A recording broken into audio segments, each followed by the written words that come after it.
നമ്മുടെ മാവ് റെഡി ആയിട്ടില്ലെന്ന് ചോദിച്ചാൽ റെഡി ആക്കണമെന്ന് ചോദിച്ചാൽ റെഡി ആയിട്ടില്ല. ആ പോലത്തുള്ള ഒരു മാവാണ് കിട്ടിയത്. എന്തായാലും ദോശ ഉണ്ടാക്കാമെന്ന് വിചാരിച്ച് അങ്ങനെ ദോശ ഉണ്ടാക്കാൻ വേണ്ടിയിട്ട് ഞാൻ ആദ്യം തന്നെ നേന്ത്രപ്പഴം പുഴുങ്ങി എടുക്കാനാണ് പോകുന്നത്. വെള്ളം തിളച്ചെടുത്തിട്ട് നമ്മൾ കുക്കറിൽ നേന്ത്രപ്പഴം ഇട്ട് കൊടുക്കുക. വെറുതെ ഒന്ന് വെള്ളം കുടഞ്ഞെടുത്താൽ മാത്രം മതി നേന്ത്രപ്പഴം പുഴുങ്ങിയെടുക്കുമ്പോൾ. അങ്ങനെ അത് വെച്ചെടുത്തിട്ടുണ്ടെങ്കിൽ ദോശ ഉണ്ടാക്കുമ്പോൾ ചട്നി ഉണ്ടാക്കണമെങ്കിൽ തേങ്ങ ചിരക്കണ്ട. തേങ്ങ ചിരകിയാൽ മാത്രം പോരല്ലോ, അത് അരക്കാൻ വേണ്ടിയിട്ട് വേറെ ആരും വരില്ല. നമ്മൾ തന്നെ ചിരക്കണം, നമ്മൾ തന്നെ അരക്കണം, നമ്മൾ തന്നെ കറി ഉണ്ടാക്കണം. രാവിലെ എടുക്കുന്ന വീഡിയോ ആണ്.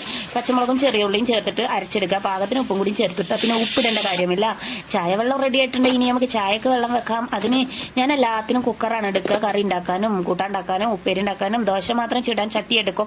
കാരണം എന്താണെന്ന് വെച്ചാൽ ഇതിൽ നമ്മൾ കുക്കറിനൊക്കെ പൊടിയുള്ളതുകൊണ്ട് നമ്മൾ കൈക്കൽ കഷ്ണം തെരഞ്ഞു പോകണ്ട. അതുകൊണ്ടാണ് അങ്ങനെയൊക്കെ ചെയ്യുന്നത്. അപ്പോൾ കെറ്റിലിന് പൊടിയുള്ളതുകൊണ്ട് ആ പൊടി പിടിച്ചിട്ട് ആ വെള്ളം തീക്ക് വെച്ചെടുത്താൽ ചായ റെഡി. ചായയിൽ ചായപ്പൊടി പഞ്ചസാര ഇടല് നിങ്ങൾക്ക് അറിയില്ലേ.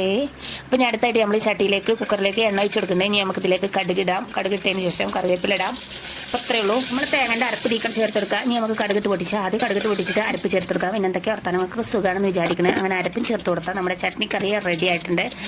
അടുത്തായിട്ട് നമുക്ക് നമ്മളെ കുഞ്ഞു മക്കളെ വിളിക്കണം. ഓൾക്ക് മദ്രസയിലേക്ക് പോകാനാണല്ലോ നമ്മൾ ഈ തട്ടിക്കൂട്ടുണ്ടാക്കുന്നത്. അതുകൊണ്ട് ഓല വിളിക്കണം. ഓല എണീപ്പിക്കണമെങ്കിൽ ഞാൻ തന്നെ റെഡിയായി നിൽക്കണം, നല്ല എണീറ്റ് വരുള്ളൂ. അതുകൊണ്ട് നമുക്ക് ചട്ടിക്ക് തീ കൊടുത്തിട്ട് നമുക്ക് പോകാം.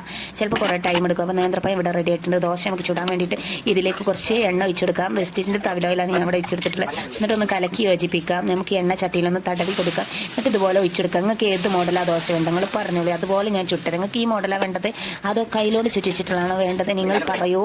അപ്പോൾ ഏത് മോഡലാണ് വേണ്ടതെന്ന് വെച്ചാൽ അതുപോലെ നമ്മൾ ചുട്ടെടുക്കുക. അപ്പോൾ സൂപ്പറായിരിക്കും. നിങ്ങൾക്ക് എന്താ പറയുക, ലൈക്ക് ചെയ്യുക, ഷെയർ ചെയ്യുക, സബ്സ്ക്രൈബ് ചെയ്യുമ്പോൾ ഓളറിന് പെട്ടെന്ന് നിൽക്കുക. നിരന്തരം വീഡിയോ കാണാം.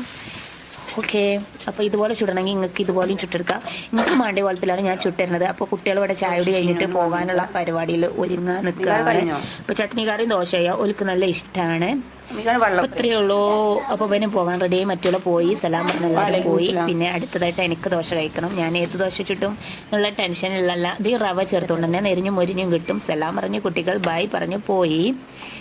അപ്പോൾ ഒരു പോയി കഴിഞ്ഞാൽ പിന്നെ കുറച്ച് നേരം ഞാൻ എഡിറ്റ് ചെയ്ത് കഴിഞ്ഞാൽ ചായ കുടിക്കുമ്പോൾ ഇതുപോലത്തെ ദോശയാണ് എനിക്ക് കിട്ടിയിട്ടുള്ളത്. റവ ചേർത്താൽ ഇതുപോലെ ഇരിക്കും. 2 ടീസ്പൂൺ റവ ചേർത്ത് അരച്ചെടുത്താൽ ഇതുപോലെയുള്ള ദോശ നിങ്ങൾക്കും കിട്ടും. ഇതൊരു വിഷറി പോലെ ഉണ്ടല്ലേ.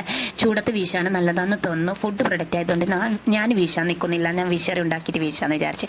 Okay bye. അടുത്ത വീഡിയോയിൽ കാണാം ഇൻഷാല്ലാ.